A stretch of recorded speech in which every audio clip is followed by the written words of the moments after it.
Hey guys, Cody here. Just going to talk a little bit about family life in DS.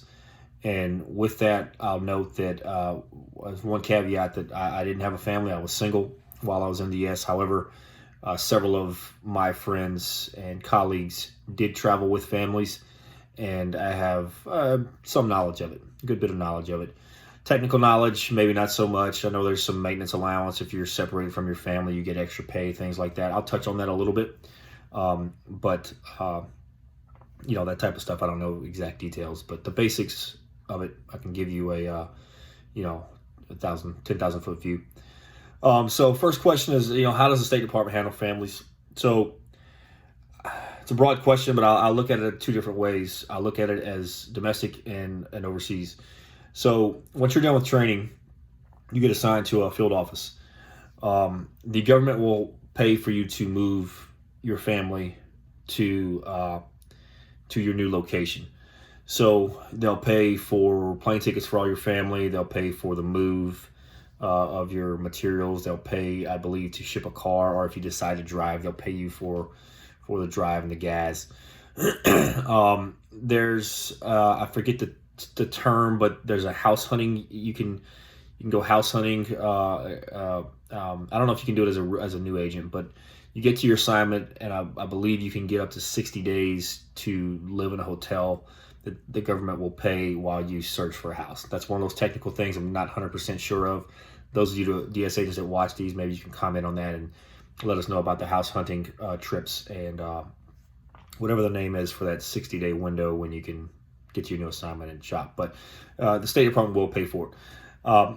Overseas, same thing. They'll pay for you to move your family overseas.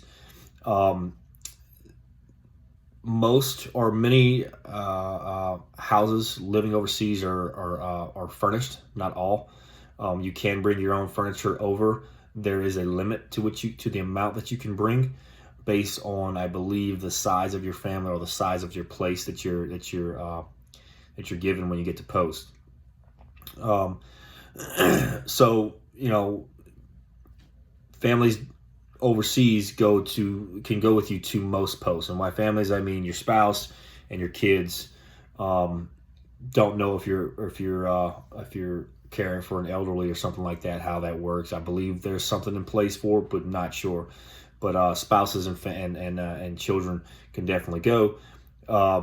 Again, your housing's paid for, your kid's school is paid for. If you choose to have a nanny, you pay for that nanny. But in some of these countries, it's very cheap. Same thing for a maid. You can get a maid, or very cheap as well.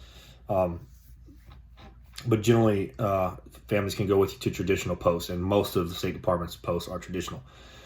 There are some other posts that are considered high threat posts. I've talked about these on several videos. Those are your Iraq, Afghanistan, Pakistan, what used to be Yemen. I don't know. I think we're in Saudi Arabia or something, managing the Yemen situation. Now Syria, for example, you wouldn't be bringing family there. In those cases, you would get what's called a SMLA or something like that. It's a separation allowance, so you get extra pay. So you'll get, in those places, you would get possibly like differential pay. You would get danger pay, and then if you have a family, you get separation pay, and you could make some big bucks doing that. There are cases, in many cases actually, at bigger embassies. So you're talking Islamabad or Baghdad or maybe even Kabul, where if you are married and you only have a spouse and no children, you could bring your spouse over. Generally, they always have to have a job beforehand. So, you could apply for jobs through each embassy is different, but an online portal for Embassy Baghdad. Your husband or wife, or your spouse that's a DS agent the DS agent could help navigate that while you're in, and talk to human resources and find all the resources you need to do that. But there are options for couples that don't have kids to have them, you can stay together. Doesn't happen for everyone, but it does happen. How does it affect family life? That's a loaded question. It just depends. Let me move this. This is another question here.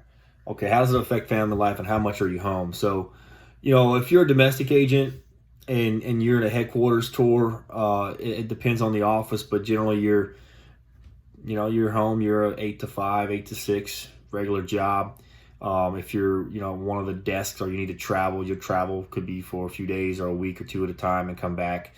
But generally, the day-to-day basis, you're 9 to 5. Same thing with the field offices.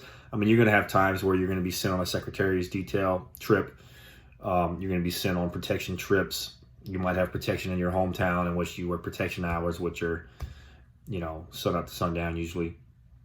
But on a general basis, you're working a 9 to 5. Now, you manage your own caseload. I mentioned this in another video. If you have surveillance you have to do at nighttime or in the morning, then you set it up and you run your surveillance. Generally, hopefully you get good bosses that allow you to manage that, and you never do surveillance alone. You'll do it with at least one other person, and so you do that. But how much time are you home at field office? Pretty good. Overseas, when you're overseas and you're a traditional post, your job is even more traditional to be in the U.S. because you're likely not traveling a lot. You're managing a security program. You show up. It's pretty laid back, depending on what embassy you're at, but several are just pretty laid back. All you have is your community there, right? You have the other Americans, your diplomats, maybe some expats from other countries or America that are working in the corporate sector.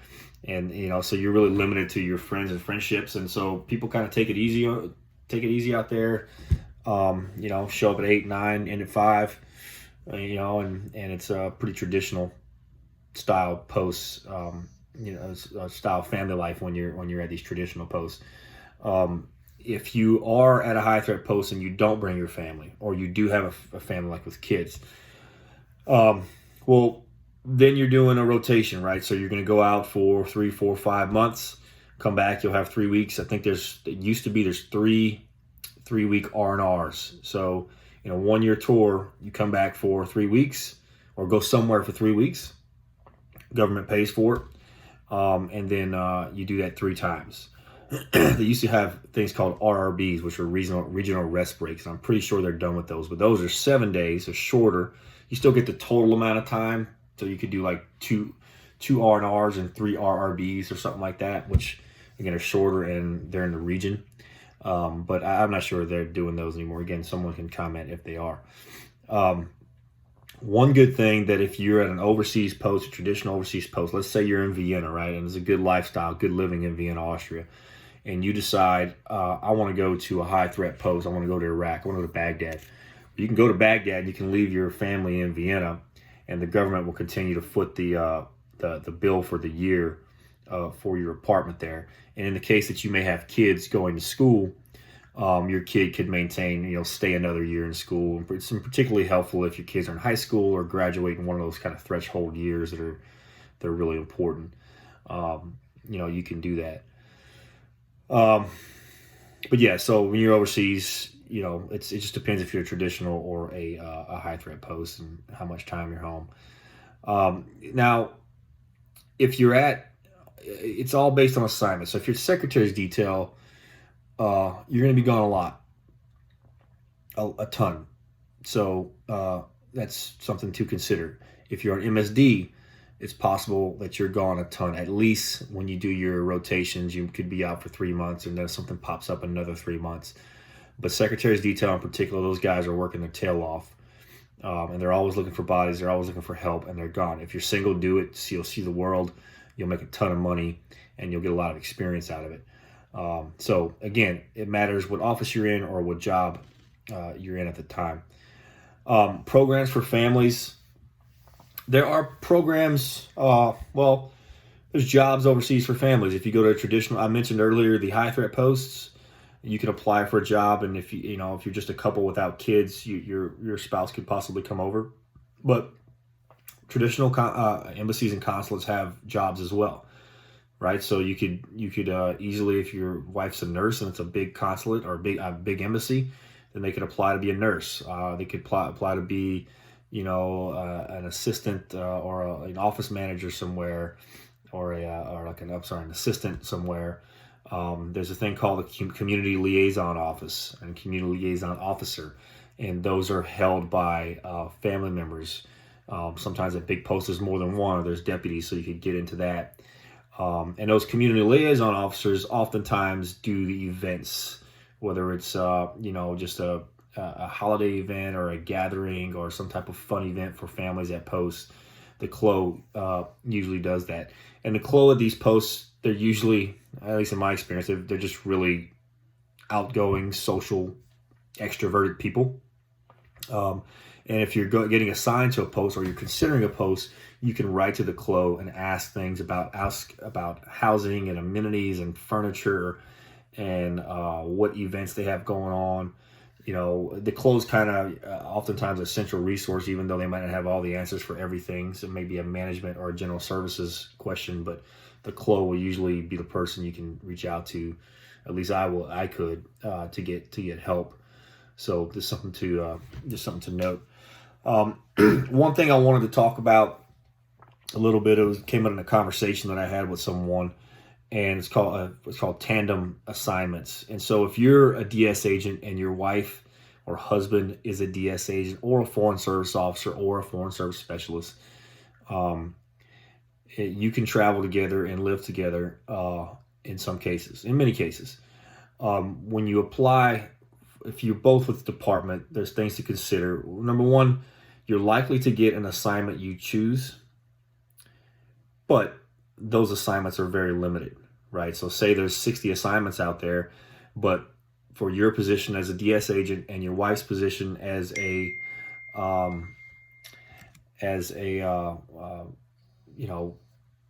political officer, there has to be positions open at each post. Now, I hear every once in a while they'll make exceptions and they'll create a position. Don't know how true that is. But when you do that, you reduce the amount of posts that you're available, because you have to have a position for both of your specialties, right? And so you reduce the amount of posts, but then within that, the department's going to do their best to get you together. They've all the experiences I know of, or the couples I know of that were Tandem, they got one of their posts. It could have been their 15th post, but they always got together. That's it. As you promote up in rank, both of you in your careers, it's going to be harder to get to an assignment. Possibly you can go to a big post and get an assignment. But for DS agents, the foreign service officers oftentimes stay overseas a lot more than DS agents. DS requires you to come back to the States so you can rotate other people out. So as you progress in your career, you could face an issue where one person needs to get assigned, wants to go be the RSO in, a smaller consulate because there are 3 trying to make their 2. And the spouse needs to go to a bigger embassy or promoted faster and needs to be in a position with a higher level, right? So anyway, it's just something to think about down the road with tandem couples. So anyway, that's what I know about family. It's DS, I think, is very family friendly. I'll give you an example. At least for me, I didn't travel with family, but I was initially assigned to the New York field office. My dad had a heart attack shortly before that, had quadruple bypass, and I wanted to be with him during his recovery. And so I heard there was a Houston position open. I'm from Louisiana originally. I shot my CDO, my career development officer, said, "Hey, here's the deal. My dad had a heart attack. It's pretty serious. He has a quadruple bypass, several months of recovery. I'd like to be around to help my family through this or whatever." And within weeks it was done. So I think they were in that case, they were family friendly to me. My understanding is they're very family friendly within reason for families as well. So realize there's a lot of information I kind of left out there. Again, I'm not going to make observations or comment on something that I don't know is accurate, and it's a bit choppy because it's just not something I'm used to, families. But hope it's helpful. If you have any more specific questions, let me know, and then I can reach out to someone to ask these questions. And I hope those of you DS agents that watch these videos, I know a couple of you do, maybe you can comment on some of these videos. Anyway, all right, thanks y'all. Out.